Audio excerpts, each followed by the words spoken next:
దేవుని స్తోత్రములు. కూర్చొని మీకు అందరూ కూడా ప్రభు ధన్యవాదాలు తెలియజేస్తాను.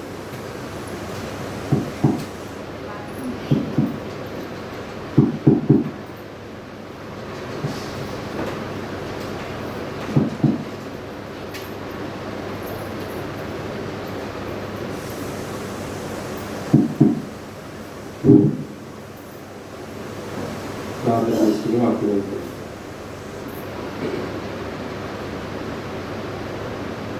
మహాపరిషుడు మా ప్రియకాలు మాట్లాడుతుంది. ఈ గణంలో నా ఈ ఉదయకాల సమయంలో తండ్రి ఆరాధనలైన తండ్రి పాల్గొనే అందరూ తండ్రి మీరు స్థుతించి మీరు గణపరిచి మీరు బయటపరిచి మీరు ఆరాధించడానికి విభిన్నతమైన స్థలానికి చేరడానికి ఆ లోకానికి చేరడానికి మీరు చూపించినటువంటి కృపను బట్టి నీకు స్తోత్రం తెలియజేసుకుంటున్నాను. గడిచిన వారం గురించి అనేక విషయాలు చదువుతున్న వాక్యం మాతో మాట్లాడాలనుకుంటున్నాను.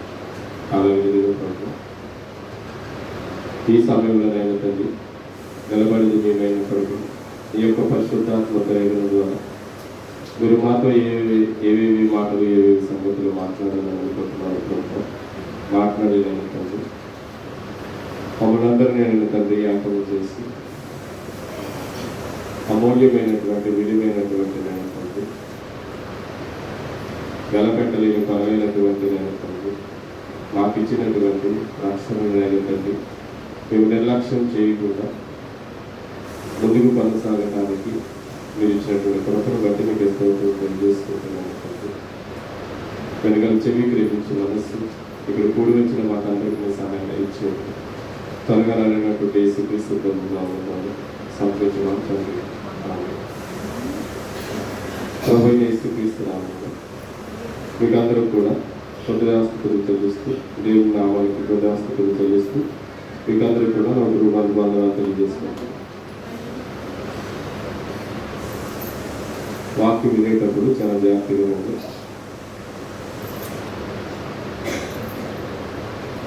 దేవుని యొక్క వాక్యాన్ని మనం వింటున్నప్పుడు మొదటి వారం ఏదైతే నేను చెప్పానో దాన్ని క్లుప్తంగా దాన్ని వివరించి దాన్ని అర్థం చేసుకోవడానికి ప్రయత్నించాను. అందులో భాగంగా రక్షణ విషయంలో మనం నిర్లక్ష్యం చేయకూడదని ఆలోచన కలిగి మనం ముందుకు వెళ్ళడానికి దేవుడు రాయించినటువంటి మహాజ్ఞాన గ్రంథంలో అనేక మార్లు అనేక సందర్భాల్లో దేవుడు రాయించినటువంటి విధానాన్ని మనం చూడగలిగితే మనం దేవుడి యొక్క వాక్యాన్ని అర్థం చేసుకోవడంలో చాలా ప్రాముఖ్యత కలిగి ఉన్నాం. దేవుడి యొక్క వాక్యాన్ని మనం వినేటప్పుడు ఆలోచించినప్పుడు చాలా శ్రద్ధగా మనం దేవుడి యొక్క వాక్యాన్ని వినాలి. ఎందుకు వస్తున్నాం అనేది మనం ఆలోచించుకోవాలి. ఎందుకు వెళ్ళేమనేది మనం జాగ్రత్తగా ఆలోచించాలి. అప్పుడప్పుడు చిన్నపిల్లలు చూడండి, చిన్నపిల్లలు వాళ్ళు ఆడుకునేటప్పుడు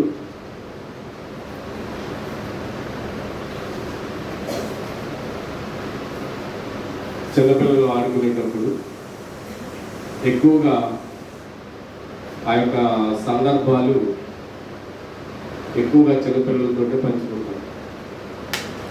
ఎలా అంటే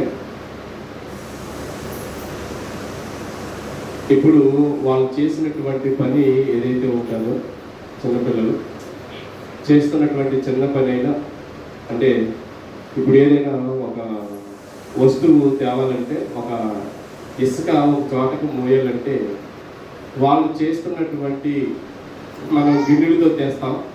వాళ్ళైతే వాళ్ళకి ఓపిక తగ్గట్టు వాళ్ళకి ఇచ్చినటువంటి ఆరోగ్యం తగ్గట్టు వాళ్ళకి ఇచ్చినటువంటి వయస్సును బట్టి వాళ్ళు ఏం చేస్తారంటే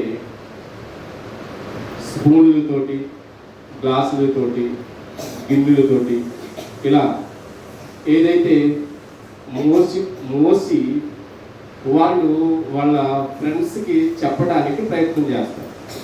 నిర్మాణం చేస్తారు అంటే వాళ్ళ స్థాయి కొలది వాళ్ళ కెపాసిటీ కొలది వాళ్ళకు ఉన్నటువంటి ఆ విధానం బట్టి, వాళ్ళ ఏజ్ని బట్టి వాళ్ళు చేసినటువంటి పని ఏదైతే ఉంటుందో ఆ పనిని వాళ్ళకి తగ్గ వయసు వాళ్ళకి చెప్పడానికి వాళ్ళు ఆతృత పడతారు. అంటే ముందుకి వెళ్తారు. ఇదిగో నేను ఇసుక మోసేసాను, చాలా ఇసుక మోసేసాను అని అంటూ ఉంటాను. బాగా గమనించాను. అలాగే ఏదైనా నీళ్లు కనిపించినప్పుడు, వాళ్ళు సైకిల్ దొక్కినప్పుడు వాళ్ళు వెళ్ళేది జస్ట్ జానం నీళ్ళైనా బెత్తడి నీళ్ళైనా కాస్త లోతైనప్పటికీ కూడా వాళ్ళు ఏం చెప్తారంటే వాళ్ళ ఫ్రెండ్స్తో, నేను నీటిలో తొక్కొచ్చేసాను రా అంటే నీటిలోంచి పడిపోకుండా తొక్కుకు రావటము ఆడికి ఒక గొప్ప విషయం, చాలా పెద్ద విషయం. అంటే తను ఎలా ఫీల్ అవుతాడంటే, తను చాలా అయ్యో నేను ఎంతో ప్రయాసపడి ఆ నీటిలో నేను తొక్కుకు వచ్చేసాను అంట. అవునా కదా? అలాగే వాడు చదువులో చూడండి, వాడు చదివినటువంటి చిన్నదైనా ఒక జస్ట్ ఇప్పుడు ఆమె వాక్యం ఎలా అయితే చదివిందో, చదివినటువంటి వాక్యం ఆడు అధ్యాయం అంతా చదవనవసరం లేదు. ఒక వాక్యం చదివి వాడి ఫ్రెండ్స్ ఏం చెప్తాడు, ఈరోజు నేను చర్చిలో వాక్యం చదివాను. అర్థమవుతుందని నేను చెప్పేది. చూడండి, చిన్నపిల్లలు ఏదైతే వారు చేసినటువంటి పని ఏదైతే ఉంటుందో, చదువు ఏదైతే ఉంటుందో దాన్ని వాళ్ళు గొప్పగా ఫీల్ అవుతారు. అంటే చాలా ఉత్సాహంగా, గొప్పగా, ఆనందంగా ఫీల్ అవుతారు. అర్థమవుతుందా? అలాగే మన పెద్దవాళ్ళు ఇప్పుడు ఆ నీటిలో నడుస్తున్నప్పుడు బండి తోలినా, సైకిల్ తొక్కినా వాళ్ళకి పెద్ద అనిపించదు. ఎందుకంటే అవి చిన్నవి కాబట్టి, నీళ్లు లోతు తక్కువ కాబట్టి. అదే గోదావరి వచ్చిన తర్వాత వాళ్ళు అక్కడి నుంచి ఇక్కడికి రావాలంటే, మన సెంటర్కి రావాలంటే పీకి లోతులో ఏం చూస్తే ఫలానోడు వచ్చేసేడు అని చెప్పుకుంటాం.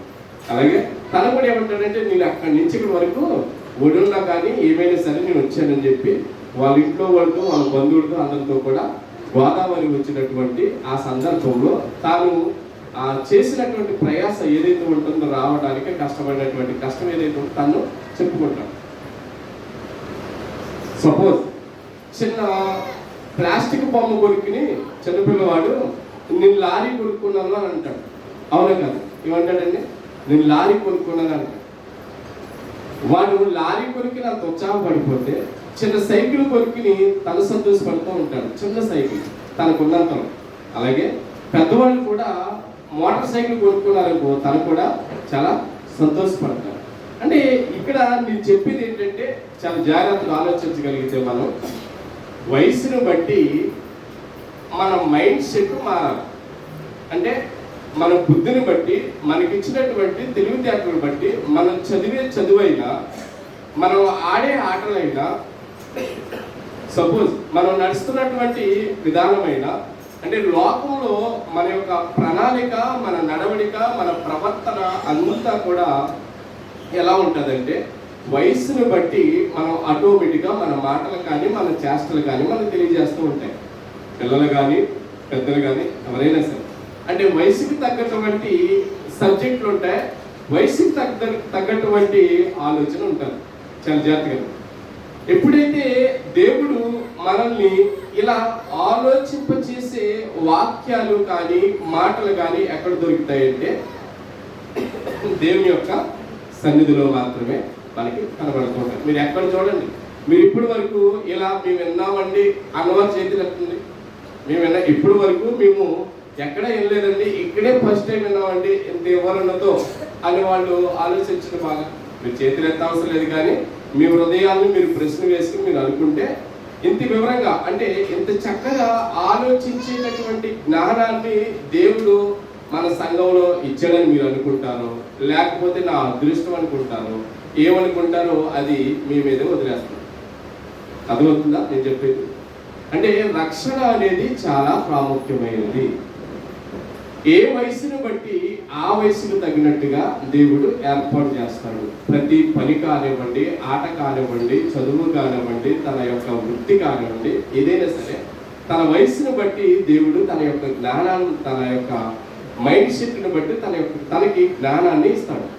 ఆ జ్ఞానాన్ని ఇచ్చినప్పుడు చదివే సామర్థ్యత, చెప్పేటప్పుడు విని దాన్ని అవలంబించుకుని నేను మారతాను అనే కాన్సెప్ట్ ఎప్పుడైతే ఉంటుందో దేవుడు అందుకే చెప్తున్నాడు.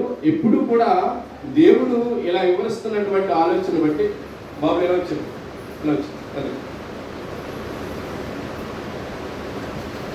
ఇలా ఆకాని కనుక నీకు ప్రజ్ఞానం వచ్చి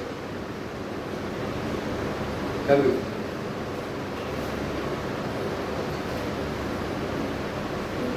ఎప్పుడైతే దేవుని యొక్క వాక్యాన్ని మనం ఆలోచించేటప్పుడు కనీసం నేను దేవుని సన్నిధికి ఎందుకు వస్తున్నాను ఎన్నాళ్ళు రావడానికి కారణం ఏంటి, నా బంధువులు నా స్నేహితులు మారటానికి కారణం ఏంటి, నా తల్లిదండ్రులు మారటానికి కారణం ఏంటి, నా బిడ్డలు మారటానికి కారణం ఏంటి, నా భర్త మారటానికి కారణం ఏంటి, నా భార్య మారటానికి కారణం ఏంటి అసలు దీనికి మార్పు అనేది కారణం ఉందంటే ఈ మార్పుకు తగినటువంటి ఫలితం వీళ్ళకి ఏదైనా దక్కుతుందా ఏంటి అనేది మనల్ని అంటే విశ్వాసం చూసి వెతుకు వారు నేర్చుకోవాల్సినటువంటి పాఠాలు.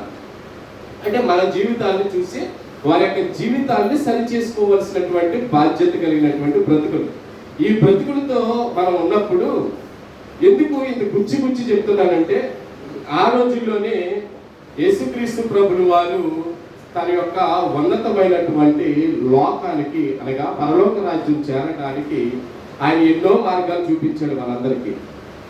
ఆది కాండం నుంచి మొదటి ప్రకటన గ్రంథం వరకు కూడా ఆయన యొక్క చరిత్రను మనం చూసుకుంటే మనకి చాలా సార్లు దేవుడు రాయించిపెట్టినటువంటి ఈ మాటలు ఏవైతే ఉన్నాయో దేవుడు యేసుక్రీస్తు ప్రభువు వారు ప్రత్యక్షం అవడానికి కారణం ఏంటంటే యేసుక్రీస్తు ప్రభువు వారు ముందే అంటే ఈ పాత నిబంధన గ్రంథం అంటే కొత్త నిబంధన గ్రంథం ఏదైతే వచ్చిందో యేసుక్రీస్తు ప్రభువు వారు వచ్చిన తర్వాత తెలుసు అని అనుకుంటున్నాం.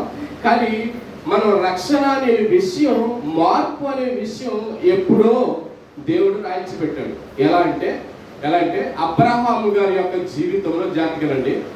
అబ్రహాము గారి యొక్క జీవితం ఏదైతే ఉందో ఆ జీవితం అబ్రహాము గారు మనకి తెలుసు. అబ్రహాము గారి తమ్ముడు మనకు తెలుసు. అబ్రహాము గారి తమ్ముడు ఎవరు? అబ్రహాం గారి తమ్ముడు ఎవరు? అబ్రహాం గారి తమ్ముడు ఎవరు? చాలా జాగ్రత్త. అబ్రహాం గారి తమ్ముడు లోతు. అదవుతుందా?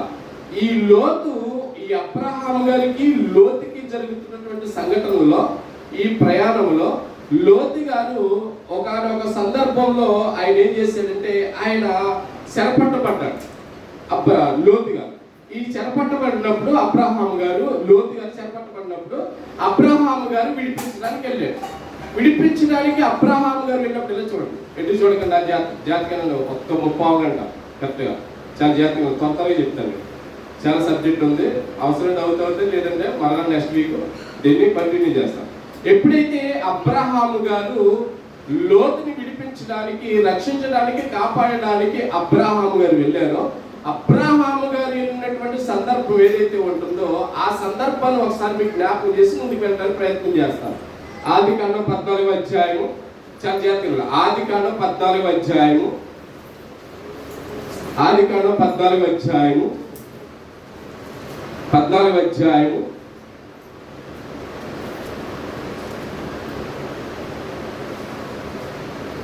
వచనం చూడండి. 14వ వచనం అబ్రహాము 14వ వచనం అబ్రహాము తన తమ్ముడు చెరపట్టబడినని విని తన ఇంటి పుట్టి అలపరచబడిన 318 మండుగురిని వెంటబెట్టుకుని దాసు మట్టుకు దాని మట్టుకు ఆ రాజులను తరిమెను. సరిపోతుంది. 18వ వచనం మరియు షాలేము రాజైన మిల్కీషెదెకు ఇక్కడ చూడండి. షాలేము అంటే మరియు అంటే అబ్రహాము తన యొక్క సహోదరుణ్ణి విడిపించుకుని వస్తున్నప్పుడు జరిగినటువంటి సంఘటన చాలా జాతకనాలు. రక్షింపబడటం అంటే తనను కాపాడాలనే ప్రయత్నం చేసిన తర్వాత దేవుడు తన స్వయంగా దేవుడు నేను శరీరాన్ని నేను ద్రాక్షారసాన్ని అని చెప్పి ఆయన ఎలాగైతే ప్రదర్శన చేసుకున్నాడో, ఎలాగైతే కనుపరుచుకున్నాడో అనుకుంటాం. మనం ఇప్పుడు చూస్తున్నాం కొత్త నిబంధనలు అని చెప్పేసి యేసుక్రీస్తు ప్రభువు వారిని తన రొట్టెను ద్రాక్షారసంగా మనం తీసుకుంటున్నాం. కానీ అప్పుడే పాత నిబంధన కాలంలోనే యేసుక్రీస్తు ప్రభువు వారు కనబడ్డారు అనడానికి నిదర్శనం ఇదిగో నేనున్నాను అని చెప్పడానికి భరోసా ఇచ్చినటువంటి మెల్కీసెదెకు ద్వారా పంపించాడు. ఏం పంపించాడు చూడండి, మెల్కీసెదెకు ద్వారా. మరియు షాలేము రాజైన మెల్కీసెదెకు రొట్టెను ద్రాక్షారసమును తీసుకుని వచ్చెను.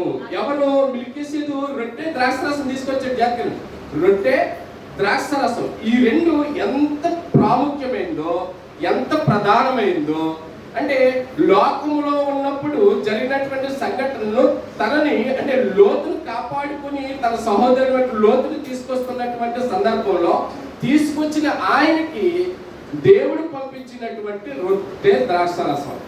ఎవరు పంపించారు? ఇది జాగ్రత్త, ఎవరు పంపించారు? స్వయంగా దేవుడే పంపించాడు. అంటే దేవుడే స్వయంగా పంపించాడు. అంటే దేవుడే స్వయంగా పంపించి దేవుడు చూపిస్తున్నాడు. జాగ్రత్తగా ఎలా చూపిస్తున్నాడు చూడండి, కిందకి చదవమ్మా. తీసుకొని వచ్చాను. అతను సర్వోన్నతుడగు దేవునికి యాజకుడు. అతను ఎవరు? సర్వోన్నతుడగు దేవునికి యాజకుడు. ఎవరు? మెల్కీసెదెకు. ఈ మెల్కీసెదెకు దేవునికి యాజకుడైనప్పుడు ఈ యాజకుడిని దేవుడు అంటే లోకంలో ఎవరు ఆయన్ని ఆశీర్వదించలేదు. లోకంలో ఎవరు కూడా ఆయన్ని అంటే ఏమంటారు సాల్వలతో కప్పడం కానీ, వారిని అభిషేకించడం కానీ, అదే ఏదో తైలం పట్టుకొచ్చి వేయడం కానీ అప్పట్లో ఇదేమీ జరగలేదు. జరగకుండానే దేవుని యొక్క దాసుడైనటువంటి మెల్కీసెదెకు రొట్టె ద్రాక్షారసాన్ని ఇచ్చి ఎవరికి ఇమ్మన్నాడు చూడండి, ఇక్కడ ఎవరికి ఇమ్మన్నాడు?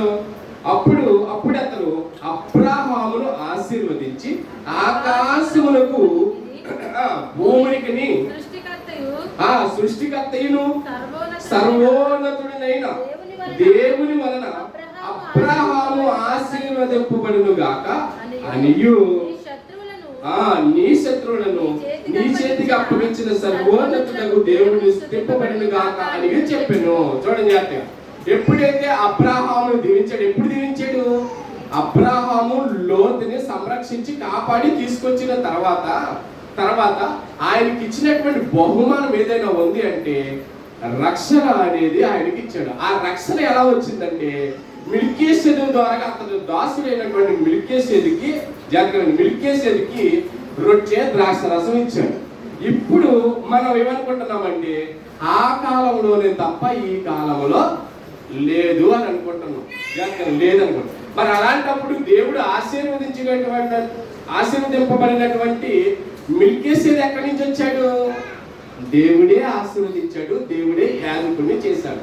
యాజకుడిని చేసిన తర్వాత యాజకుడి మెల్కీసెదెకు రొట్టె ద్రాక్షారసం అబ్రాహాముకి ఇచ్చాడు. చూడండి, అప్పుడే ఆ రోజుల్లోనే దేవుడు స్వయంగా కనబడాలంటే మెల్కీసెదెకు ద్వారాగా రొట్టె ద్రాక్షారసం ద్వారా అబ్రాహాముకి కనబడ్డాడు. దేవుని స్తోత్రం. ఎప్పుడు? యేసుక్రీస్తు ప్రభువు వారు ఆ కాలంలోనే అబ్రాహాముకి కనబడ్డాడు. అబ్రాహాము రొట్టె ద్రాక్షారసం ద్వారా మాట్లాడటం అనేది జరిగింది. అప్పుడు ఇదే సందర్భాన్ని అబ్రాహాము ఏం చేశాడంటే తనకున్న దాంట్లో చూడండి జాగ్రత్తగా, మనమేమో ఏదైనా ఇవ్వడానికి కానీ ఏదైనా చేయడానికి కానీ మిమ్మల్ని అంటలేదండి.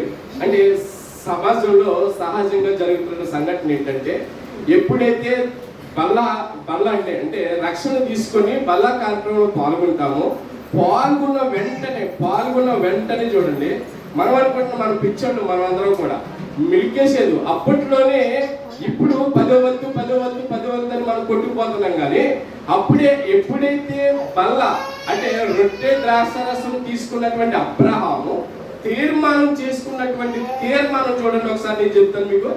20 వచనం చదువు త్వరగా. 20 వచనం. నీవు నీ శత్రువులను నీ చేతికి అప్పగించిన సర్వోన్నతులకు దేవుడు స్తుతింపబడును గాక అని చెప్పాను. అప్పుడు అతడు అన్నిటిలో ఇతనికి 10వ వంతు ఇచ్చెను. చూడండి, అప్పుడు 10వ వంతు దేవునికి సమర్పించడం అనేది జరిగింది. 10వ వంతు ఇది ఇవ్వాలా అంటే 100% దేవునికి 10వ వంతు ఇవ్వాలి. అప్పుడు తీర్మానాలు ఇవన్నీ కూడా అదవుతుందా? అప్పుడు బట్టి ఇప్పుడు అనుకుంటున్నా, ఇప్పుడు మనకి తెలుసు కదా అందరికీ కూడా. ఇప్పుడు ఏంటి?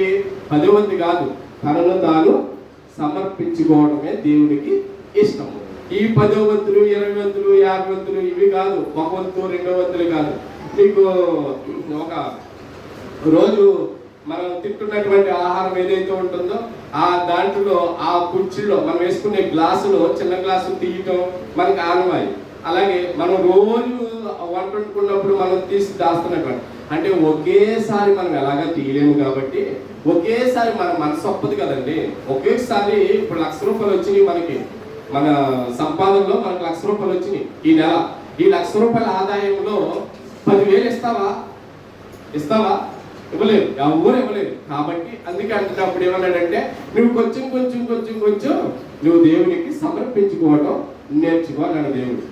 దాన్ని బట్టి అది ఆనవాయితీగా వచ్చింది. కానీ ఇప్పుడైతే దేవుడు ఖచ్చితంగా మనమే సమర్పించుకోవాలనుకుంటే మనల్నే కోరుకుంటాడు దేవుడు. మనం ఆయన సొత్తు కాబట్టి, మనం ఆయన వారం కాబట్టి మనకి ఎంత ఇచ్చినా మనం రుణం తీర్చలేము. దేవుడు రుణం తీయమని దేవుడు వల్ల. అప్పుడే దేవుడు అందుకే పాత నిబంధన గ్రంథంలో 10 ఆజ్ఞలు పెట్టాడు. మనకు తెలుసు కదా అందరికీ 10 ఆజ్ఞలు పెట్టాడు. ఈ 10 ఆజ్ఞలు నెరవేర్చడమే, ఈ 10 ఆజ్ఞల్లో మనం పాటించడమే చాలా కష్టపడిపోతాం. మనం 10 ఆజ్ఞలు మనందరికీ తెలుసు కదా మనందరికీ.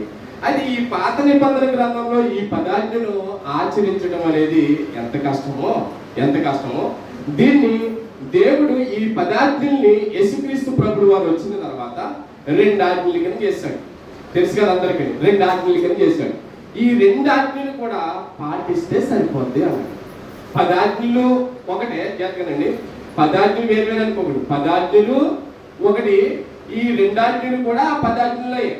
బాగా గమనించాలి. ఈ 10 ఆజ్ఞలు వేరు కాదు, ఈ 2 ఆజ్ఞలు వేరు కాదు. 10 ఆజ్ఞలు 2 ఆజ్ఞలు కూడా ఒకటే.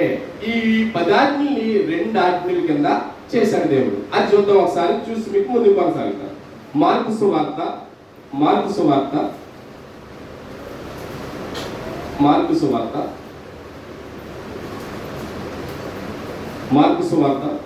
అధ్యాయము, మార్కు సువార్త 12వ అధ్యాయము 28 నుంచి 28. అందుకు 28 శాస్త్రంలో ఒకడు వచ్చి వారిని తర్కించుట విని ఆయన వారికి బాగుగా ఉత్తరమిచ్చినని గ్రహించి ఆజ్ఞలన్నిటిలో ప్రధానమైనది ఏదని ఆయనని అడిగాడు. ఇక్కడ చూడండి, శాస్త్రంలో ఒకడు వచ్చి 10 ఆజ్ఞలు ఉన్నాయి కదా, ఈ 10 ఆజ్ఞల్లో ప్రధానమైనవి ఏమున్నాయి అని చెప్పి అడిగితే, 10 ఆజ్ఞలు అంటే ఇది ఎందుకు మీకు వివరిస్తున్నానంటే, రక్షణ తీసుకుంటే చాలా ప్రమాదకరమైంది, మమ్మల్ని ఎలివేస్తారు, మమ్మల్ని దూరం చేస్తారు అని చెప్పి చాలా మంది 100కి 99 అంటే 99% ఆ రకంగానే దేవుని సంఘాలలో దేవుని యొక్క సన్నిధిలో బాప్తిసం తీసుకోకుండా, రక్షణ తీసుకోకుండా చాలా మంది వెనకబడి ఉన్నారు జాతకంగా. ఎందుకంటే మన కుటుంబాలు బాగుండాలన్నా, మన ఆలోచనలు బాగుండాలన్నా, మనం ఏ పని చేయాలన్నా, ఏ క్రియలో అంటే పనిలో మనం తలపెట్టాలన్నా దాన్ని మనం ఎలా చూడాలంటే దాన్ని చాలా పెద్దదిగా చూసుకుంటాం. మనం ఏదైనా చిన్న సమస్య వచ్చింది అనుకోండి, ఆ సమస్యను ఎలా చూసుకుంటాం? మనం భూతత్వంలో చాలా పెద్దగా చూసుకుంటాం. అంటే పెద్దగా అంటే అయ్యి బాబు, ఈ లోకములో నాకు దేవుడు పెట్టినటువంటి కష్టము శ్రమ ఇంకా ఊరికి ఉండదేమో అనుకుంటాం. అలా ఫీల్ అయిపోతాం. ఒకవేళ అనారోగ్యం వచ్చినా, మనం ఒకవేళ చదువులో వెనకబడిపోయినా, ఒకవేళ తల్లిదండ్రుల మాట వినకపోయినా, పిల్లలు మన మాట వినకపోయినా, అలా మన ఫీలింగ్ ఎలా ఉంటుందంటే లోకంలో ఇంకెవ్వరు లేరా, నీ ఎంత సెడ్డోడు ఇంకెవ్వరు కనబడరా, నా కొడుకు నువ్వు పుట్టావని తల్లిదండ్రులు అనుకోవటం. లోకంలో ఎవ్వరు ఇంత బలహీనతగా చదవట్లేదు, నువ్వు మాత్రమే ఇంత గుడ్డువారిపోయావురా అని చెప్పి మనం ఈ సమస్యను ఎలా చూస్తున్నామంటే చాలా పెద్దదిగా బోధత్వంలో చాలా పెద్దదిగా చూస్తున్నాం. కానీ దాన్ని అంటున్నాడు దేవుడు, ఇదిగో వీటన్నిటికీ ఫుల్ స్టాప్ ఏంటంటే నా దగ్గరికి రండి, నా దగ్గరికి వచ్చిన మీరు రక్షణ తీసుకోండి, రక్షణ తీసుకున్న తర్వాత కొన్ని ఆజ్ఞలు మీకు ఇస్తాను నేను. ఆ ఆజ్ఞలు ఏవైతే ఉన్నాయో ఆ ఆజ్ఞలు పాటించండి. ఆ ఆజ్ఞల్లో ప్రాముఖ్యమైనవి నేను చాలా జాగ్రత్తగా చెప్తాను. ఈ 10 ఆజ్ఞలు మీరు పాటించాలంటే అందులో 2 ఆజ్ఞలు ఉన్నాయి. ఆ 2 ఆజ్ఞలు కూడా చాలా పవిత్రమైనవి, చాలా విలువైనవి, నిన్ను నిలబెట్టేవేగా చేస్తాయి. నువ్వు పడిపోతున్నా కానీ నీకు నువ్వుగా నిలబడేవాడిగా నిన్ను చేస్తుంది. కుటుంబంలో అందరూ నిన్ను అంటున్నా కానీ నిన్ను మాత్రం నన్నేం కాదు, నన్నంటే నా దేవుడు అన్నట్టే అని అనుకున్నావు చూసావా, అలా ఫీల్ అవుతావు.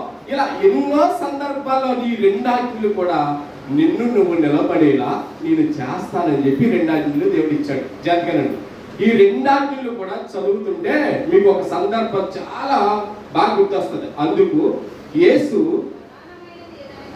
ప్రధానమైనది ఏదనగా, ఓ ఇశ్రాయేలు వినుము, మన దేవుడైన ప్రభువు అద్వితీయ ప్రభువు.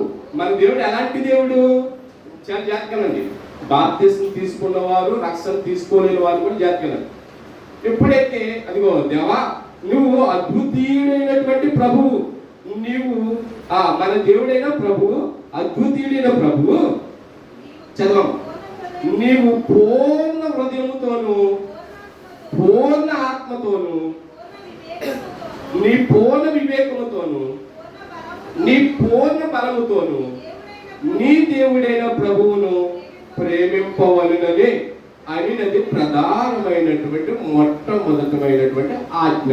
జాగ్రత్తగా, లోకంలో ఎవరు నువ్వు నీ తల్లిదండ్రులని పట్టించుకున్నా పట్టించుకోవు అంటే పట్టించుకోవద్దని నేను అంటలేదు, కానీ ప్రాధాన్యమైనటువంటి మొట్టమొదటమైనటువంటి ఆజ్ఞ ఏంటంటే ఎవరిని పట్టించుకున్నా పట్టించుకోకపోయినా పర్లేదు, కానీ నీ దేవుడైనటువంటి ప్రభువుని మాట మాత్రం విను.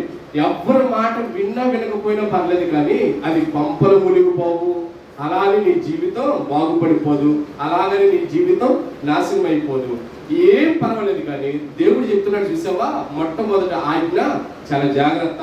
దేవుని సన్నిధిలో కూర్చున్నా, నువ్వు ప్రయాణం చేసేటప్పుడైనా, నువ్వు ప్రయాణానికి ప్రయాణం అవుతున్నప్పుడైనా, నువ్వు వెళ్ళేటప్పుడైనా, వచ్చేటప్పుడైనా, స్నేహితులతో ఉన్నప్పుడైనా, కుటుంబాలతో ఉన్నప్పుడైనా, బంధువులతో నిలబడినప్పుడైనా, బంధువులతో మాట్లాడినప్పుడైనా, ఏదైనా సరే చాలా జాగ్రత్త అంటున్నాడు. జాగ్రత్త సభ ఎలా ఉంటావో తెలుసా, పరిపూర్ణంగా నీ పూర్ణ హృదయముతో జాగ్రత్త మసులు అక్కడ.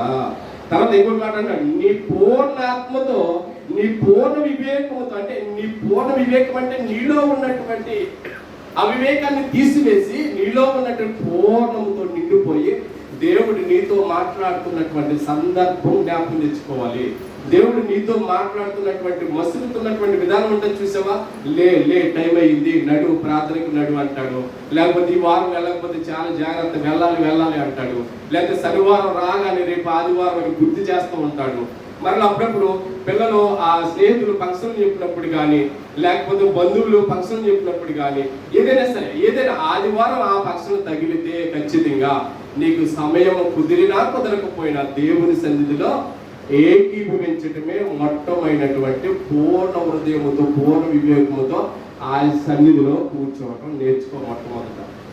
అలా చెప్తున్నాడు, పూర్ణ బలముతో. అంటే నీకు ఇచ్చినటువంటి దేవుడు ఆయుష్కాలం ఎంతైతే ఇచ్చాడో, చిన్న పిల్లవాడు ఎంత చెప్పుకున్నాం కదా, చిన్న పిల్లవాడు ఆయనకి ఇచ్చినటువంటి ఎంత ఆయుష్, ఎంత ఇంచుమించులు 3, 4, 5 సంవత్సరాలు ఉన్నవాడు ఏం ఆలోచిస్తాడు, చిన్న నీటిలో, చిన్న బెత్తుడి నీటిలో తొక్కితేనే నేను నీటిలో తొక్కొచ్చేసాను రా అని ఫీల్ అవుతాడు. అదంటే చెరువులో తొక్కినంత హ్యాపీ ఫీల్నెస్ అవుతాడు. అలాగే ఏదైనా కొన్నంత బరువు ఒక చెంచాతో అంటే గిన్నెతో, ఆ చెంబుతో, ఆ లోటతో కొనంత ఇసుక పట్టుకొచ్చి ఏమనుకుంటాడు, నేను ఇసుకంతా నేనే మోసేసాను రా అని చెప్పుకుంటాడు. ఏంటి ఆఫ్టర్ ఆయన తెచ్చినటువంటి జగ్గుతోటో లేకపోతే దేనితో చిన్న దానితోటే చిన్న వస్తువుతోటే ఇసుక తెచ్చి నేను ఇసుకంతా మూసేసాను అనుకుంటాడు. చూసావా? అంటే తన బలం ఏమనుకుంటున్నాడంటే నా బలం అంత బాబోయ్ అనుకుంటున్నాడు. తన బలాన్ని చూసి తను ఏమనుకుంటు, తను చేసినట్టు పనిని చూసి, తను మోసినట్టు బరువుని చూసి తను ఏమనుకున్నాడు, నేను చాలా బలవంతుడిని అని ఎవరు చెప్తున్నాడు? తన స్నేహితులతో చెప్తున్నాడండి. ఎంత చక్కటి మనసు చూడండి, ఎంత ఏ నిస్వార్థం కానీ, ఎటువంటి ఆలోచన కానీ, తను తగ్గించుకోవడం కానీ, ఇతరుల వాళ్ళు తగ్గించడం కానీ తను ఏం చేయట్లేదు. తను చేసినటువంటి పనిని ఏం చెప్తున్నాడంటే, అరే నేను ఇసుకంతా మోసేసాను. ఏమనిపిస్తుంది? ఫీల్ ఏమవుతుంది లోపల? నేను ఇసుకంతా మోసేసాను ఫీల్ అవుతున్నాడు తను. చూసావా? అంటే ఆ మొత్తం వైపుపైన తనలో ఉన్న ఫీలింగ్ ఏంటంటే, నేను ఈరోజు పని చేశాను. అలా ఫీల్ ఏంటంటే నేను పని చేశాను. అంటే పని చేయడం అంత అదృష్టం అంటే, పని చేయడం అదృష్టమే కాదు, తనకు తాను బలహీనతను తీసేసుకుని తనకు లేనటువంటి బలాన్ని తను చేకూర్చుకోవటమే సంపూర్ణమైనటువంటి పూర్ణాత్మతోను నీ దేవుడైన ప్రభువును సేవింపవలెననేది మొదటి ఆజ్ఞ. అదే చెప్తున్నాడు దేవుడు, చాలా జాగ్రత్తగా అదే చెప్తున్నాడు. ప్రభువా, అద్వితీయుడైన ప్రభు, నీవు నీ పూర్ణ హృదయముతోనంటే మనస్ఫూర్తిగా దేవుని సన్నిధిలో కూర్చోవడం నేర్చుకో. మనస్ఫూర్తిగా వాళ్ళని నొప్పించో. శ్రీని గారు ఏమనుకుంటారో, మహేష్ గారు ఏమనుకుంటారో, సండే స్కూల్కి మా పిల్లలు పంపకపోతే ఏమనుకుంటారో, లేకపోతే సండే స్కూల్లో నేను లేకపోతే ఏమనుకుంటారో, లేకపోతే మా అమ్మ నాన్నలు ఏమనుకుంటారో, లేకపోతే ఏళ్ళు వాళ్ళు ఏమనుకుంటున్నారని రాకు. అసలు నువ్వేమనుకుంటున్నావు? వచ్చి నీకు నువ్వుగా పూర్ణ హృదయంతో కూర్చోవటం, పూర్ణ హృదయంతో దేవుణ్ణి సేవించడం నేర్చుకో మొట్టమొదట. అదే మొట్టమొదటమైనటువంటి ఆజ్ఞ ఏదైనా ఉందంటే, దేవుణ్ణి దేవునిగా సన్మానించే ఆహ్వానించాలి. మనలోనికి దేవుని దేవునిగా ఆహ్వానించినప్పుడు అండి, నీకున్నటువంటి సమస్య ఏదున్నా సరే నువ్వు ఎదుట వారికి చెప్పి నీ బరువు భారం దించుకోవటం కాదు, నీకు అనిపిస్తుంది, దేవా నువ్వున్నావు కాబట్టి నాకు ఆనందంగా ఉంది. ఇదిగో నా భారాలు, నా బరువులు, నా తప్పులు అన్నీ కూడా నీ మీదేసి నీకు అప్పగించి నీ సన్నిధిలో నేను కూర్చున్నాను. నువ్వు నిండా నాలో ఉన్నవారు ఎవరు కాదు, నా స్నేహితుల బంధువులు కాదు, నువ్వే నాలో ఉన్నావు, నీవే నన్ను నడిపించాలి. నువ్వే మొట్టమొదటిగా మనం చేయవలసింది ఏదైనా ఉందంటే, మొట్టమొదటి ఆజ్ఞ ఏదైనా ఉందంటే, దేవుణ్ణి దేవునిగా విశ్వసించి దేవునిలోనికి రావటమే మొదటి ఆజ్ఞ. మనస్ఫూర్తిగా రండి. ఎవరు ఏదనుకుంటున్నారు, వాళ్ళు తీసుకున్న సీన్ గారు ఏదనుకుంటారు, చాలా జాగ్రత్త సుమా.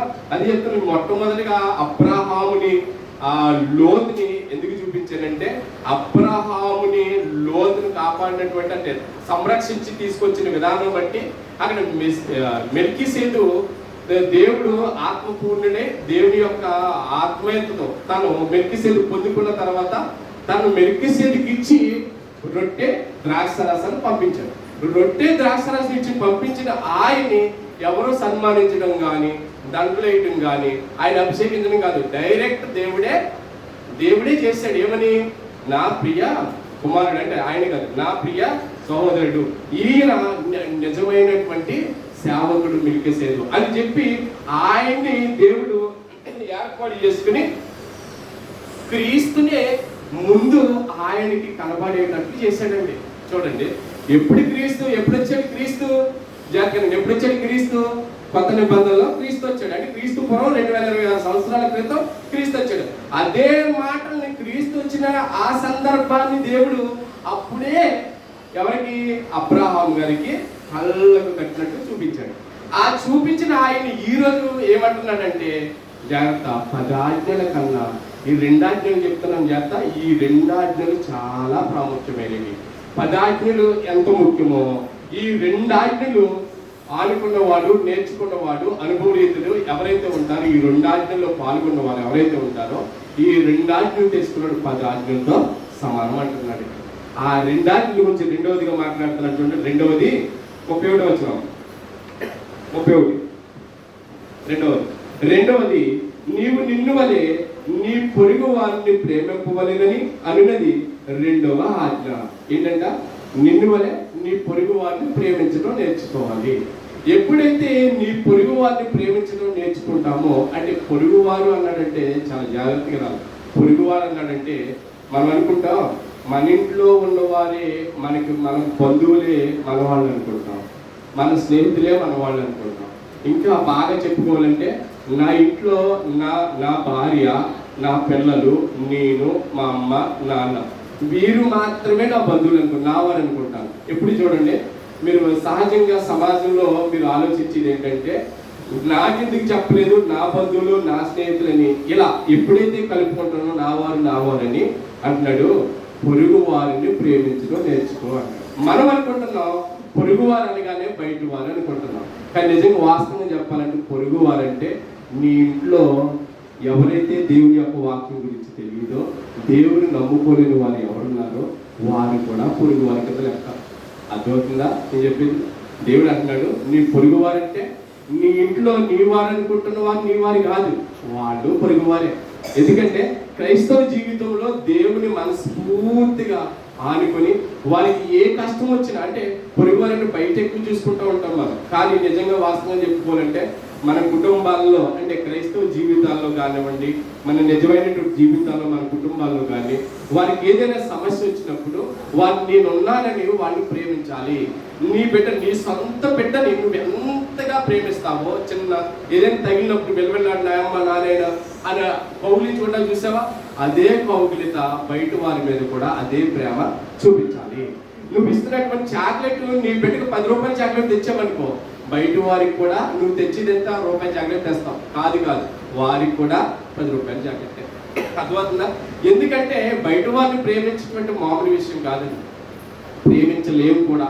అది చెప్తున్నాడు, ఎవరైతే నా ఆజ్ఞలు ఈ 2 ఆజ్ఞలు పాటిస్తారో, ఈ 2లో మొట్టమొదటిగా ఆజ్ఞ చాలా సులువైంది. నాకు తెలుసు చాలా సులువైందంటే, దేవుణ్ణి నమ్ముకున్నాను, దేవుని తెలుసుకున్నాను, మనస్ఫూర్తిగా దేవా ఇదిగో నేను ప్రేమిస్తున్నాను, నీ పౌకిట్లో నేను ఉంటాను, ప్రతి వారం వస్తాను, ప్రతి గృహ కూడికలో ఉంటాను, ప్రతి దాంట్లో నేను పాల్గొంటాను, ప్రతి దాంట్లో బల్ల కార్యక్రమంలో కూడా పాల్గొంటాను, ప్రతి దాంట్లోనే ఉంటాను అని ఉంటావు, ఉండగలుగుతావు కూడా. రెండవది, ఎదుటి వారిని మాత్రం నువ్వు ప్రేమించలేవు. ఇది వాస్తవం. ఎప్పుడైతే మనం దేవుణ్ణి మనస్ఫూర్తిగా దేవునిగా ప్రేమిస్తామో అప్పుడు ఎదుటి వారిని ప్రేమించగలుగుతాం. మొట్టమొదటిగా ఏం చేయాలంటే దేవుణ్ణి ప్రేమించగలిగితేనండి ఎదుటి వారిని ప్రేమించే గుణం మన దగ్గర వస్తుంది. ఏదైనా సరే, నువ్వు మీ అమ్మ టాయిలెట్ వేసుకున్న ఈ బట్టలు, మోషన్స్కి వెళ్ళిన బట్టలు, ఇవన్నీ చిరాకు లేకుండా నువ్వు హాస్పిటల్లో చేయగలుగుతావు, ఇంటి దగ్గర చేయగలుగుతావు, ఎక్కడైనా సరే ఆ బట్టల్ని పిండి ఆరేసి ఉతికి ఇవన్నీ చేయగలుగుతాం, మంచం మార్చగలుగుతాం, దుప్పటి మార్చగలుగుతాం, బట్టలు వేయగలుగుతాం, అన్నీ వేయగలుగుతాం. అదే బయట వ్యక్తికి చేయండి, కాబట్టి బయట వ్యక్తికి చేస్తారా? మీరు చేస్తారా? సమాజంలో ఎవరు కూడా చేయలేనటువంటిది యేసుక్రీస్తు ప్రభువు చేశారు. ప్రేమ ఆయన చేసి చూపించాడు. అందుకే అంటున్నాడు, నీవు నిన్ను వలె నీ పొరుగు వారిని ప్రేమించు. ఎందుకంటే అది కూడా ఇంకోటి ఏంటంటే, నిన్ను నువ్వు ఎంత ప్రేమించుకుంటున్నావో, నీ కళ్ళుని, నీ కాటిని, నీ మొహాన్ని చూసి, నీ జడను చూసి, నీ యొక్క అహంకారం అంటే నీ ఆకారం చూసుకుని, నీ కాళ్ళు అనుకుంటావు కదా, అయ్యో ఆడికి కాళ్ళు లేవు, చేతులు లేవు, నాకు అన్ని ఉన్నాయి, 5 ఏళ్ళు ఉన్నాయి, 2 చేతులు, 2 కాళ్ళు, ముక్కు, నోరు, తల, ఇవన్నీ ఏ అవయవాల్లో ఏ ప్రాబ్లం లేకుండా ఎంత అందంగా ఉన్నానని చెప్పి నువ్వు పదే అద్దంలో ఉదయం సాయంత్రం మధ్యాహ్నం ఎప్పుడు పడినప్పుడు నువ్వు దూకున్నప్పుడు పడుకున్నప్పుడు ఆ మొహాన్ని పూసుకుంటున్నటువంటి ఆ పూత ఏదైతే ఉంటుందో ఇవన్నీ ఆ అలంకరణ చేసుకుంటున్నావు చూసావా, ఈ అలంకరణ చూసి ముడిచిపోతున్నావు చూసావా, ఇది నాది నాది నాది అని ఓ సంబరపడిపోతున్నావు చూసావా, నీ శరీరాన్ని, నీ యొక్క ఆకారాన్ని చూసి ఆ ఆకారం నిన్ను నువ్వు ప్రేమించుకుంటున్నావు. జాగ్రత్త. అది చెప్తున్నాడు, నిన్ను నువ్వు ప్రేమించుకుంటున్నావు, కానీ నిన్ను నువ్వు ఎలా అయితే ప్రేమించుకుంటున్నావో అలాగే సేమ్ టు సేమ్ ఎదుటి వారిని కూడా ప్రేమించడం నేర్చుకో. దేవుని స్తోత్రం. ఏంటంటే ఎదుటి వారిని కూడా నిన్ను నువ్వు ఎంత అందంగా ఉన్నాననుకుంటున్నావో, ఎంత చక్కగా ఉన్నాననుకుంటున్నావో, నువ్వు ఎంత మురిచిపోతున్నావో నిన్ను చూసి నువ్వు, అలాగే ఎదుటి వారిని కూడా అదే రకంగా చూడు, అదే రకంగా మురిచిపో. ఇదిగో నా సహోదరుడు, ఇదిగో నా సహోదరి, ఇదిగో నా ప్రియమైనటువంటి విశ్వాసమైనటువంటి సంఘం అని ఎదుటి వారిని కూడా నువ్వు అలాగే చూడాలంటే. చాలా మంది అప్పుల్లో కూరుకుపోయినప్పుడు, అప్పుల్లో ఉన్నప్పుడు ఉన్న వాళ్ళు ఏం చేస్తారంటే అప్పుల్లో కూరుకుపోయిన వాడిని కొంచెం అలా ఉన్న వారిని దాటించుకోవాలని కొంచెం మరిపించుకుని మనకెందుకులే అని చెప్పేసి వెళ్ళిపోయే వాళ్ళు కూడా ఉంటాం. అర్థమవుతుందా? అలా వెళ్ళిపోయే వాళ్ళు కూడా అంటే తనను తాను చూసుకుని మురిచిపోతున్నాడు. అంటే అప్పుల్లో లేరని మురిచిపోతున్నాడు, అప్పుల్లో ఉన్నవాడు బాధపడుతున్నాడు. ఇల్లు కట్టుకున్నవాడు మురిచిపోతున్నాడు, ఇల్లు కట్టుకోలేనివాడు బాధపడిపోతున్నాడు. అలాగే ఒక వస్తువు కొనుక్కున్నవాడు సంతోషంగా ఉంటున్నాడు, ఒక వస్తువు కొనుక్కోలేని వాడు సంతోషంగా ఉండలేకపోతున్నాడు. అంటే ఒక వాహనం కొనుక్కున్నవాడు సంతోషంగా ఉండవు, ఆ వాహనం కొనుక్కోలేని వాడు సంతోషంగా ఉండవు. ఎందుకు ఉండలేకపోతున్నారు? ఎందుకు ఉంటున్నారు? అదే సమాజంగా వీళ్ళందరినీ కూడా మనకు మనం సంతోషపడేటప్పుడు అవతడు వాడు కూడా నాతో సమానంగా ఉండాలి అనే హక్కు, బాధ్యత, భద్రత అంతా కూడా ప్రియమైనటువంటిది యేసుక్రీస్తు ప్రభువు వారు నీ పూర్ణ హృదయముతోనూ, నీ పూర్ణాత్మతోనూ, నీ పూర్ణ వివేకముతోనూ, నీ పూర్ణ బలముతోనూ దేవుడైన ప్రభువును సేవింపవలెనది మొదటి ప్రధానమైన ఆజ్ఞ అయితే, రెండవది నీవు నిన్ను వల్లే నీ పొరుగు వారిని ప్రేమింపవలెనది రెండవ ఆజ్ఞ. వీటికంటే ముఖ్యమైన మరి ఏమీయూ లేదని. చూడండి ఇక్కడ చెప్తున్నాడు, వీటికంటే ముఖ్యమైన ఆజ్ఞ మరి ఏదియో లేదని అతనితో చెప్పాను. ఏంటంట? అతనితో చెప్పాను. కింద ఉన్నటువంటి సందర్భం మీ అందరికీ తెలుసు, అందుకని టైం అవుతుంది. ఎప్పుడైతే దేవుణ్ణి మనం విశ్వాసులుగా నిలబడటానికి ప్రయత్నం చేస్తామో, ఆయన బల్లలో పాల్గొనడానికి ప్రధానమైనటువంటి ఆలోచనలు ఏదైతే చేస్తామో, దేవుని సన్నిధికి వచ్చిన తర్వాత మనం మారు మనసు అనేది లేకపోతే ఎన్ని సంవత్సరాలు వచ్చినా, నువ్వు ఎంత ప్రయాసపడినా ఈ ఆజ్ఞలు, ఈ 2 ఆజ్ఞలు, ఈ 10 ఆజ్ఞలతో 2 ఆజ్ఞలు ఎంత సమానమో అదే ప్రకారంగా నీ జీవితం కూడా అలాగే కనబడటానికి ప్రయత్నం చేయాలి ప్రియమైన దేవుని వల్ల.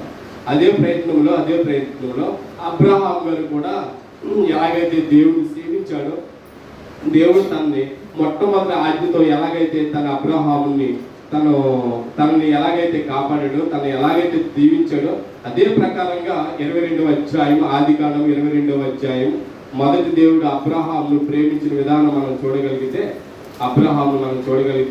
అదే విశ్వాసం, అదే నిదర్శనం, అదే సేమ్ ఎలా ఉంటుందంటే, దేవుడు నన్ను ఆశీర్వదిస్తాడు, ఖచ్చితంగా ఆశీర్వదించే దేవుడు, నేను ఇచ్చినటువంటి ఆజ్ఞ ఏదైతే ఉందో ఆ ఆజ్ఞను మేరడు అని సర్టిఫికెట్ ఇస్తున్నాడండి. నెంబర్ 1 సర్టిఫికెట్ ఇస్తున్నాడు.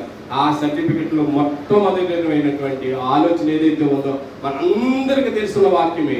ఆదికాండం 22వ అధ్యాయం మొదటి వచనం చదవాలి. ఆ సంగతులు జరిగిన తర్వాత దేవుడు అబ్రహామును పరిశోధించెను. ఏంటంట? పరిశోధించాడంటే దేవుడు. ఆ సంగతులు జరిగిన తర్వాత అంటే దేవుడు మనకు తెలుసు కదా అందరికీ, అబ్రహాంకి సంతానం లేనప్పుడు సంతానం ఇచ్చాడు. ఆ సంతానంలో ఈ ఈసాకు అనేటువంటి ఎవరైతే బాలుడు ఉన్నాడో ఆ బాలుడిని అబ్రహాముని దేవుడు ఏమన్నాడంటే, ఇదిగో నేను నీకు ఒక పరీక్ష పెడుతున్నాను. ఆ పరీక్ష అన్న విషయం నిజంగానండి, అబ్రహాం ఎంత భయభక్తులంటే, ఎంత భక్తి ఉందంటే చాలాసార్లు నేర్చుకోవడం, చాలాసార్లు విన్నాం. మరొకసారి ఆయన కోసం జ్ఞానిస్తే కనుక దేవుడు అంటే జరిగిన తర్వాత దేవుడు అబ్రహామును పరిశోధన చేస్తానంటే, నీ బిడ్డ నీ మాట వినకుండా నేను పరిశోధిస్తాను. అర్థమవుతుందా? పిల్లల మాట తల్లిదండ్రులు వినకుండా కూడా పరిశోధిస్తాడు.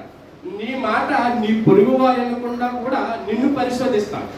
ఇప్పుడు వాళ్ళు ఏదైనా సరే నీలో ఎంత ఓపిక ఉంది, ఎంత బలహీనత ఉంది, ఈమె ఎంత ఎలా నిలబడగలుగుతుంది, ఎన్నన్నా ఆమె ఎలా ఉండగలుగుతుందా, ఈమెలో ఎన్ని బలహీనతలు పెట్టినా, నాలో ఎన్ని బలహీనతలు పెట్టినా నేను నిలబడగలుగుతున్నానా అని దేవుడు పరిశోధిస్తాడంటే, నిజంగా నన్ను అందరినీ కూడా దేవుడు పరిశోధిస్తాడు. పరిశోధన ఎలా ఉందంటే, ఎట్లా అనగా ఆయన అబ్రహామ అని పిలవగా అతడు చిత్తము ప్రభువా అని అంటే ముందే చెప్పేసాడు. ఏమని? మీరు ఏదేది అనుకుంటారో అలా కాదు, నేను పరిశోధన చేస్తున్నాను. ఎలా పరిశోధన చేస్తానంటే, ఈ కాలంలో ఉన్న మనకందరికీ కూడా విశ్వాసం అని పిలిపించుకుంటున్నటువంటి మనమందరం భక్తి జీవితంలో మనందరినీ కూడా పరిశోధన చేస్తున్నాడు. ఎటువంటి పరిశోధన చూడండి, మన బిడ్డను మనం ఎంత ప్రేమిస్తామో అంతకన్నీ డబల్ ఎక్కువగా ప్రేమిస్తున్నాడు. ఎవరు?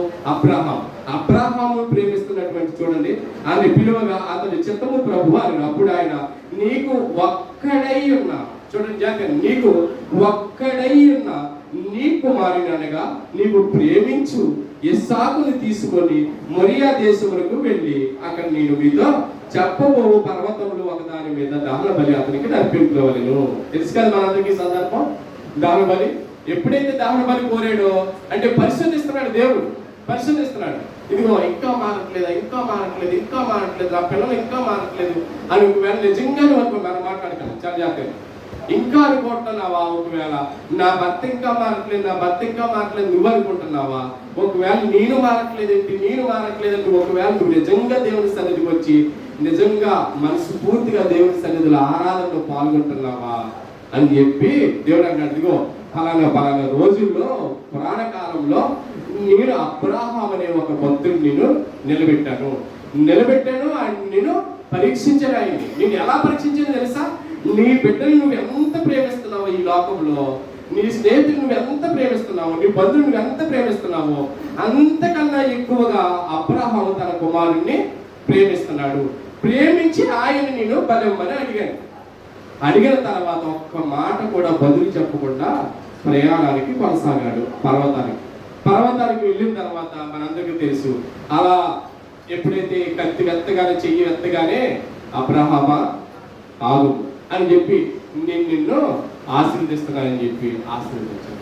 చూడండి, ప్రతి జీవితంలో ప్రతి ఒక్కరిలో కూడా దేవుడు మొదటి ఆజ్ఞ ఏదైతే ఉందో దాన్ని మాత్రం ప్రతి దాంట్లో కూడా పరీక్ష పెడతాడు. రెండవ దాంట్లో కూడా మనం ఏదైతే ఉంటున్నామో ఎవరిని కాపాడడానికో ఏదైతే తన అబ్రహాము ఆ లోతు యొక్క కుటుంబాన్ని కాపాడడానికి ఆయన ఏదైతే చేశాడో అది రెండవది ఆజ్ఞగా మనం చూస్తున్నాం. మొట్టమొదటి ఆజ్ఞ ఏదైతే ఉందో అబ్రహాం ఆజ్ఞ, మొట్టమొదటి ఆజ్ఞ ఏంటి? తన కుమారుణ్ణి వెనుక తీయకుండా తనను కాపాడాడు. అంటే ఆయన ఆజ్ఞని ఆయన ఏం చేశాడు? పాటించాడు. నువ్వు నేను మరి కుటుంబాన్ని కాపాడు, రక్షించాడు. ప్రతి వారం కూడా దేవుడు మాట్లాడుతున్నటువంటి మాటలు ఏమైపోయి నీ హృదయంలో ఎన్నో మాటలు ఎక్కించాను కదా, నీ హృదయంలో నీతో నేను ఎన్నో మాటలు మాట్లాడాను కదా. ప్రతి వారము మాట్లాడుతున్నాను, ప్రతి శుక్రవారం మాట్లాడుతున్నాను, మంగళవారం మాట్లాడుతున్నాను, నువ్వేదో తెలుసు తెలియకు అమావాస్యని కూడా అంటున్నావు, దాన్ని కూడా నేను మాట్లాడుతున్నాను. ప్రతిరోజు మాట్లాడుతున్నాను, ప్రతిరోజు కూడా నీ ప్రార్థనలో మాట్లాడుతున్నావు, ప్రతి దాంట్లో కూడా నేను నీతో మాట్లాడుతున్నప్పుడు రక్షణ అనే మాట ఏమైపోయింది నీ దగ్గర? ఏమైపోయింది? అదిగో నేను నిన్ను పరీక్షిస్తున్నాననే విషయం నీకు తెలియదా? మొట్టమొదటి ఆజ్ఞ ఏమంటున్నాడంటే దేవుడు, నిన్ను పరీక్షిస్తున్నాననే విషయం నీకు తెలియదా? నీకు బిడ్డను లేటుగా ఇచ్చానని తెలుసు, తర్వాత ఏమో నీకు అనారోగ్యం కలిగించానని తెలుసు, అలాగే నీకు ఏదైనా తక్కువగా ఉన్నప్పుడు నువ్వేదో కలిగించి ఏదో చేసుకుని తింటున్నప్పుడు వృద్ధుల్లోకి వచ్చినప్పుడు నేను ఆశ్రదించానని తెలుసు. ఇవన్నీ తెలిసినప్పుడు కూడా నువ్వు వెనక తీస్తున్నావంటే, నా మాటలను గౌరవించకుండా నువ్వు ప్రధానంగా నీ యొక్క రక్షణ నువ్వు వెనకాడుతున్నావంటే నేను ఏమనాలి? ఇదే మొదటి ఆజ్ఞ చెప్తున్నాను. రెండవ ఆజ్ఞ చెప్తున్నాను. అలా ఏదైతే వద్దులం వేస్తాడండి. ఎలాగంటే తన యుద్ధానికి వెళ్ళినప్పుడు ఎవరు మనకు తెలుసు, అబ్రహాము యుద్ధానికి వెళ్ళినప్పుడు తన సైడ్ నుంచి లోతు నుంచి తను కాపాడి తీసుకొచ్చినప్పుడు తనకి ఇచ్చినటువంటి ఆజ్ఞ ఏంటది? మామూలు ఆజ్ఞ కాదు. ఎలాంటి రెండవ ఆజ్ఞ? తను ఎప్పుడైతే నమ్మక దాసురాలుగా నమ్మకమైనటువంటి దాసునిగా నువ్వు పనిచేస్తావో, దేవుని సన్నిధిలో కూర్చుంటావో, దేవుని యొక్క వాక్యాన్ని విని ఆయన పనులన్నిటిలో ఉంటావో ఆయన నేను ఆశీర్వదిస్తాను అన్నాడు. ఆయన ప్రతిదీ కూడా నీకు ఏదైనా ఆయన చెప్పాడంటే 100% ఏది కూడా వెనకాడదు. ప్రతిదీ కూడా ఆయన చేసే ఉంటాడు ఖచ్చితంగా. ఏదైతే ఆదివారం నుంచి ఎక్కువ పనులు మనకి ఎక్కువగా ఉండి ఏముంటాయి? మనకి ఎక్కువ పనులు ఏమొస్తాయండి? ఆదివారం వస్తాయి. ఎప్పుడు చూడండి ఆదివారం వస్తాయి. ఆదివారం ప్రతిదీ కూడా ఆదివారమే వస్తుంది. ప్రతిదీ కూడా ఆదివారమే మనకు వస్తుంది. ప్రతిదీ కుటుంబాల్లో ఏం జరిగినా మనం మాత్రం దేవుణ్ణి ప్రేమించాలంటారు. అది ఎలా ప్రేమించాలని చెప్తూ మత్తయి సువార్త 10వ అధ్యాయము త్వరగా మత్తయి సువార్త 10వ అధ్యాయము మత్తయి సువార్త 10:37 వచనం.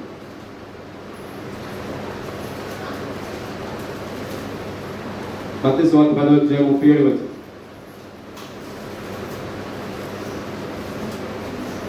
ఆయన ఎలా ప్రేమించాలో, ఆయన మాటల్లో ఎలా వివరిస్తున్నాడో, ఎలా వర్ణిస్తున్నాడో చూడండి.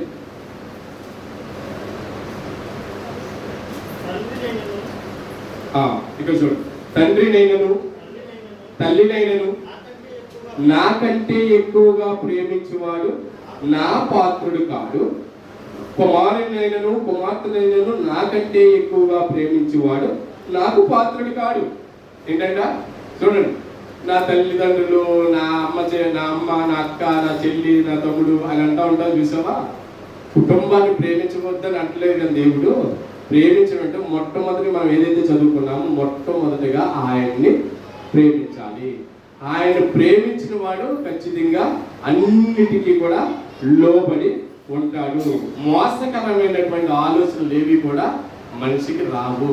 ఎప్పుడైతే మనం ఇక్కడ కూర్చున్నాను చూసారా, ఎప్పుడైతే నిజంగా నేను రక్షణ తీసుకోవాలి, నా బిడ్డలు రక్షణ తీసుకోవాలి, నా కుటుంబం అంతా రక్షణలో నడవాలి అని ఆలోచిస్తావు చూసావా, తల్లి కంటేను తండ్రి కంటేను అక్క చెల్లెల కంటేను అందరికంటే దేవుడిని ఎక్కువ ప్రేమించేవాడే నిజమైనటువంటి భక్తుడు. ప్రేమ అది చెప్తున్నాడు.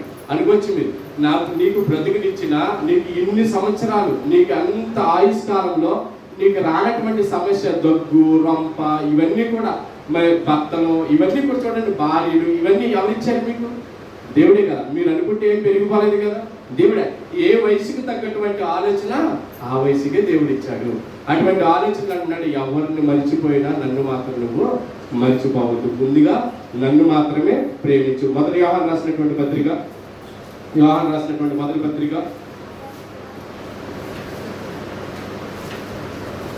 యోహాను రాసినటువంటి మొదటి పత్రిక 4వ అధ్యాయము 20 ఎవడైనను నేను దేవుడినని దేవుని ప్రేమించుచున్నానని చెప్పి తన సహోదరుని దేశించిన యెడల అతడు అబద్ధికుడగును, తాను చూచిన తన సహోదరుని ప్రేమింపని వాడు తాను చూడని దేవుని ప్రేమింపలేడు. చాలా జాగ్రత్తగా, దేవుడైనను ఎవడైనానంటే ఎవడైనా సరే, నాకు అవసరం లేదు, ఎవడైనా అన్నాడంటే ప్రతి ఒక్కరూ వస్తాం, నువ్వు, నేను, వాడు, తను, ఆమె, ఎవరైనా వస్తానండి. జాగ్రత్తగానండి, నేను జాగ్రత్తగానండి. ఎవడైనాను నేను అంటే నేను దేవుని పనిలో ఉన్నాను, దేవునిలో ఉన్నాను, నేను దేవుని కార్యక్రమంలో ఉన్నాను అని చాలా మంది అనుకుంటా ఉంటాం. చాలా మంది 99% అలాగే అనుకుంటాం, నాతో సహా. నేను ఏదైనా చిన్న కార్యం చెప్పు, నేను వాక్యం చెప్తున్నానండి, నేను దేవుని పనిలో ఉన్నాను అని అనుకుంటాను. ఏమంటే ఇప్పుడు మీరు సాక్ష్యం చెప్తున్నారు, మీరు కూడా దేవుని పనిలో ఉన్నాను అనుకుంటారు. ఏమంటే ఇప్పుడు ఈయనేమో ఈ వీడియోలని లేకపోతే వాక్యం చదివి దేవుని పనిలో ఉన్నాను అనుకుంటాను. జాగ్రత్త, అందరూ కూడా, ప్రతి ఒక్కరు కూడా, ఆమె పాట పాడింది, ఈమె పాట పాడింది, దైవ చదివింది, అందరూ కూడా ప్రతి ఒక్కరు నేను దేవుని పనిలో ఉన్నాను, దేవుని పనిలో ఉన్నాను, దేవుని పనిలో ఉన్నాను. ఎవరికి కావాలి నీ దేవుని పని అన్నాడు దేవుడు ఇక్కడ. ఎవడైనాను అంటే ఎవడైనాను అంటే ఆయన కూడా పాస్టర్ తీసుకొస్తానని చెప్తున్నారు. ఎవడైనాను నేను దేవుని పనిలో ఉన్నాను. ఒకవేళ మీరు నాకు భోజనం పెట్టినా, నన్ను పిలిచి భోజనం పెట్టినా, ఒకవేళ మీరు నాకు కానుకలు ఇచ్చినా, ఎవరైనా సరే, ఎవడైనా నాకు పర్వాలేదు. ఎవడైనాను అంటే చూడండి, చాలా జాగ్రత్త, ఎవడైనాను నేను దేవుని ప్రేమించుచున్నానని చెప్పి తన సహోదరుని ద్వేషించిన యెడల అతడు అబద్ధికుడగును, తాను చేసిన సహోదరుని ప్రేమింపని వాడు తాను చూడని దేవుని ప్రేమింపలేడు. ఎందుకు చెప్తున్నాడంటే, మాట ఎందుకు వస్తున్నాడంటే దేవుడు ఇక్కడ, నేను చాలా బాగా పాడతానండి, నేను చాలా పనులు చేస్తానండి, దేవుని దగ్గరికి వాక్యం ఇంటాకి వెళ్తానండి, నేను నైట్ పగలు నేస్తానండి, నైట్ పగలు వాక్యం చదివేస్తానండి, మా అమ్మ చెప్పేస్తానండి, మా నాన్న చెప్పేస్తానండి, చాలా చేస్తానండి. నీ దగ్గర విశ్వాసము, పరిపూర్ణమైనటువంటి విశ్వాసము, పరిపూర్ణమైనటువంటి నిజమైనటువంటి క్రైస్తవుడిగా నువ్వు ఉన్నావో లేదో నిన్ను చెక్ చేసుకో. ఎందుకంటాడంటే నిన్ను చెక్ చేసుకో. మొట్టమొదటి నువ్వు ఎన్నిసార్లు వచ్చి నువ్వు వాకరించినా నీ దగ్గర ఉందో చూసావు, ఒకటి నువ్వు ప్రేమింపలేనటువంటి విధం ఏదైతే ఉందో, అంటే నీ దగ్గర రక్షణ లేని జీవితం నువ్వు ఎంతున్నా వ్యర్థమే. అదొద్దా రక్షణ లేని జీవితం అంటే బాప్తిస్మం లేని జీవితం. నువ్వెన్ని చేసినా వృధా వృధా. నువ్వెన్ని కంచాలు తినే, ఎంత మందికి పెట్టే, నువ్వెంత సంపాదించే, ఏం చేసే, నువ్వెక్కడ పరిగెత్తినా, ఏం చేసినా రక్షణ లేకపోతే దేవుని దగ్గర నువ్వు పనికిరావు. నువ్వు చేసినటువంటి ఎంత పని అయినా, ఎంత బలమైనటువంటి నేను ప్రేమిస్తున్నానని తల్లిదండ్రులన్నా, నువ్వెన్ని చేసి, నువ్వెంత సంపాదించుకొచ్చి పెట్టేసినా, నువ్వు దేవుని సన్నిధిలో ఇది కూలగొట్టేసి మరి ఇంకోటి కట్టేసినా, నువ్వేం చేసినా నీ దగ్గర రక్షణ లేకపోతే అది వృధా ప్రియమైన దేవుడు. అదే చెప్తున్నాడు. అదే ఆయన రొట్టె, ఆయన ద్రాక్షారసం ఎందుకు ప్రధానమైందంటే, అక్కడ అబ్రాహాముకి ఇవ్వడానికి కారణం ఏంటంటే, తను దీవించబడాలంటే ఖచ్చితంగా ఆ రొట్టె ద్రాక్షారసం తీసుకోవాలి. మొదటి ప్రధానమైనటువంటి కారణం అది. అదవుతుందా? రెండవదిగా ఒకరి ఎడల ఒకరు ప్రేమించబడాలి. అంటే తను ఎంత దూరంగా ఉన్నా తన సహోదరుడే కాబట్టి తను రక్షించడానికి వెళ్ళాలంటే ఈయన తప్ప ఇంకెవరు కూడా వెళ్ళలేదు. ఈయన ప్రేమ ఉంది కాబట్టి మొట్టమొదటిగా నా పూర్ణ బలముతో, నా పూర్ణ హృదయముతో, నా పూర్ణ వివేకముతో దేవుడిని ఆరాధించాలంటే, నేను దేవుని సన్నిధిలో కూర్చున్నానంటే, నేను భోజనం చేస్తున్నా, నేను టిఫిన్ చేస్తున్నా, నేను వాటర్ తాగుతున్నా, ఏది చేస్తున్నా, నా కాల కుర్చాలన్నీ తీర్చుకుంటున్నా కానీ నీ దగ్గర రక్షణ అనేది లేకపోతే ఏదైనా వ్యర్థమే. నువ్వు మనిషిగా ఉన్నా కానీ అందుకంటాడుగా, నిన్ను వలె నీ పొరుగు వాళ్ళు ప్రేమించమంటే నిన్ను నువ్వు ఎంత ప్రేమించుకుంటున్నావో, నిన్ను నువ్వు ఎంత పరీక్షించి నువ్వు నేను నాది నాది నాది నాది అని ఎలా అయితే అనుకుంటున్నావో, నువ్వు కూడా ఆయన వాడివే, నువ్వు కూడా ఆయన రాలివే, నువ్వు కూడా విశ్వాసరాలు. ఎవరైనా ఆయన సొత్తు అవ్వాలంటే ఖచ్చితంగా రక్షణ అనేది చాలా ప్రాముఖ్యమైనటువంటి విషయం. ప్రియమైన దేవుడు వాళ్ళ యోహాను రాసినటువంటి మొదటి పత్రికలోనే 3వ అధ్యాయంలోనే 15-16 చూడండి. 15-16 తన సహోదరుని ద్వేషించువాడు నరహంతకుడు, ఏ నరహంతకుని యందును నిత్య జీవం ఉండదని మీరు ఎరుగుదురు. జాగ్రత్తగా, ఏ నరహంతకుని యందును మీకు నిత్య జీవం ఉండదని మీరు ఎరగాలి. అంటే మీకు తెలుసుకోవాలి నిత్య జీవం ఉండదని మీరు తెలుసుకోవాలి. అంటే నిత్య జీవం ఉండదని తెలుసుకోవాలంటే మీరు ఎవరిని ప్రేమించకపోయినా, తండ్రిని ప్రేమించకపోయినా మీకు నిత్య జీవం ఉండదన్నాడంటే, తండ్రిని ప్రేమించిన వాడైతే నిజమైనటువంటి తండ్రిని, అంటే తన స్వరక్తంతో ఆయన సంపాదించుకుని కొనుక్కున్నటువంటి నన్ను ప్రేమించకపోతే, నువ్వు ఆయన ప్రేమించకపోతే, అంటే ఆయన రక్షణ తీసుకోకపోతే ఏమన్నాడు, ఆయన పరలోక రాజ్యం నీకు అర్హత లేదు. డైరెక్ట్ చెప్తున్నాడండి, డైరెక్ట్ మాట్లాడుతున్నాడు. చూడండి ఇక్కడ డైరెక్ట్ ఏమన్నాడు, తన సహోదరుని ద్వేషించేవాడు నరహంతకుడు. అంటే ద్వేషించడం అంటే తన ఇష్టం లేనివాడు, తన సహోదరుని ప్రేమించలేనివాడు. అంటే సేకండ్ ఇచ్చినా ఏది ఇచ్చినా తన తన ఇష్టం లేనివాడు నరహంతకుడు అయినప్పుడు చెప్తున్నాడు. చాలా కంటెంట్ ఉంది ఇక్కడ, చాలా కంటెంట్ గా మాట్లాడు. నరహంతకుడు, ఏ నరహంతకుని యందును నిత్య జీవం ఉంటుందని మీరు ఎరగాల. ముందు ఎక్కడ ముడిపెట్టాడు చెప్పండి. ఇప్పుడు ఎక్కడి నుంచి ఎక్కడ లాక్కొచ్చాడు, ఎక్కడి నుంచి ఎక్కడికి వెళ్ళినా మనం ఎంత తిరిగినా, భూలోకం అంతా తిరిగేసినా, లోకం అంతా తిరిగేసినా మనం రక్షణ లేనిదే నిత్య జీవం ఉండదంటున్నాడు. దేవుని స్తోత్రం. నువ్వు ఎంత చేసినా, ఎన్ని ప్రార్థన చేసినా, ఉపవాస ప్రార్థన చేసినా, నీ కుటుంబంలో నీ వారికి లక్షణం లేనప్పుడు అదంతా వ్యర్థమే. అంటే పొరుగువాన్ని ప్రేమించడం అంటే ఏమన్నాడు, నువ్వు నన్ను ఎలాగో ప్రేమించలేవురా, ముందు పొరుగువాన్ని ప్రేమించడం నేర్చుకో. ఏమండి, వందనాలంటే వందనాలండి. మాట వింటున్నావంటే పొరుగువారు ఎవరైనా మాట చెప్తున్నారా, అది మంచిదైతే దాన్ని అవలంబించుకొని, మంచిది కానిది వదిలేసి దేవుని సేవించమంటున్నాడు. ఇదంతా ముడిపడింది మళ్ళీ ఎక్కడికి వెళ్ళింది, నిత్య జీవానికి మార్గం. నిత్య జీవం అంటున్నారండి, మీరు చూసొచ్చారా అనొచ్చు. యేసుక్రీస్తు ప్రభు ఆయన రాకముందే ఆ నిత్య జీవం గురించి అబ్రాహాము గారితో మాట్లాడాడు స్వయంగా. మెల్కీసెదెకు ద్వారాగా ఆయన డైరెక్ట్ మాట్లాడి, ఇదిగో ఇదే నా శరీరము, ఇదే నా రక్తము అని. అంతే. ఎందుకంటే మొన్న మహేష్ గారు చెప్పారు కదా, ఇందుకే ఆయన మన మాలపల్లి సంఘం ఉంది కదా, ఆ సంఘంలో చిన్న బిడ్డ తెలుసు కదా మనకి, మనందరికీ ఆయన తెలుసు. మనకన్నింటికీ సహకారపడతాడు. దేవుడు అంటే చాలా విశ్వాసం. ఆయన ఏం పేరన్నా, రాజ్ కుమార్ కుమారుడు అంటే నా దగ్గర చెప్పాడు. ఆయన రాజ్ కుమార్ కుమారుడు అంట. నేను ఆయన ఇంటికి 15 సంవత్సరాల కుమారుడు, 10 సంవత్సరాలు. అంటే 3వ తరగతి 4వ తరగతి 4లో 5లోకి వెళ్తున్నాడు తను. అలా జస్ట్ అలా చదువుకుంటూ ఉంటాడంట, వాక్యం ధ్యానిస్తూ ఉంటాడంట. ధ్యానిస్తూ అన్నాడంట, నేను కష్టం కదా ఇప్పుడు, ఒకవేళ నేను చనిపోతే నేనేంటి నా పరిస్థితి. చూడండి ఎంత తను అంటే దేవుడిలోనికి ఎంత డెప్త్కి వెళ్ళిపోయి చూడండి. విని వాళ్ళ మాటలేని వీళ్ళ మాటలేని ప్రార్థన చేసుకో అని ఆ మాటలు విన్నాయి. అప్పుడే ఆ స్టేజ్లోనే ఆ వయసులోనే, నేను ఇందాక చెప్పాను కదా వయసుల గురించి, ఆ వయసులోనే దేవుని వైపు ఉన్నవాడు నిజంగా ఆలోచించండి. వాక్యం తెలిసి తెలియనటువంటి వాక్యాన్ని అంటే పూర్తిగా తెలియకపోయినా నేను రక్షణ తీసుకోకపోతే పరలోక రాజ్యం వెళ్ళనంట కదా అని చెప్పి వాళ్ళ నాన్ననే వాళ్ళ అమ్మని ఒప్పించడానికి కన్విన్స్ చేస్తున్నాడంట. అంటే ఒప్పించడానికి ప్రయత్నం చేస్తున్నాడంట, అడుగుతున్నాడంటే నేను ఇప్పుడు నాకు రక్షణ కావాలి, రక్షణ లేకపోతే నేను ప్రభు దగ్గరికి వెళ్ళనంట కదా, దేవుడు చేర్చుకోడంట కదా, ఖచ్చితంగా నేను అదే నీకు ఎవరు చెప్పారంటే వాక్యం చాలా చోట్ల చెప్పింది, నేను చదువుకున్నాను, ఎక్కడ చూసినా అదే వాక్యం ఉందంటే. ఇప్పుడు మొదట ప్రకటన అంటే ఆది కాలం నుంచి ప్రకటన గ్రంథం నుంచి మనం చూడగలిగితే, ఆది కాలం నుంచి ప్రకటన గ్రంథం వరకు మనం చూడగలిగితే ఏ వాక్యాన్ని చూసినా ఏ అధ్యాయాన్ని చూసినా నిత్య జీవం గురించే కనబడుతుంది. మనం జాగ్రత్తగా ఆలోచన చేసి పరిశీలన చేస్తే అర్థమవుతుందా. ఏదో ఈ దేశం వెళ్ళిపోయి వచ్చాను ఆ కుర్రోడుకు ఉన్నటువంటి కనీసం చూడండి, ఆలోచించండి.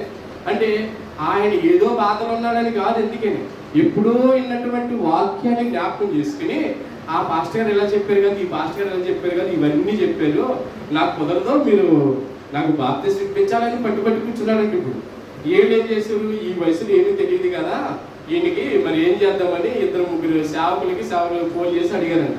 అడిగిన తర్వాత లేదమ్మా, చిన్న బిడ్డలు నా స్వాస్థ్యంలో ఉంటారు, వారు నాకు ఖచ్చితంగా వారు కావాలి అని చెప్పి దేవుడు ఎలాగైతే సెలవిచ్చాడో వారికి ఏమీ తెలియదు కాబట్టి వారికి ఖచ్చితంగా బాప్తిస్మం ఇవ్వాలి అన్నారు. అంటే ఏమర్థమైంది మనకి చెప్పండి, ఏమర్థమైంది?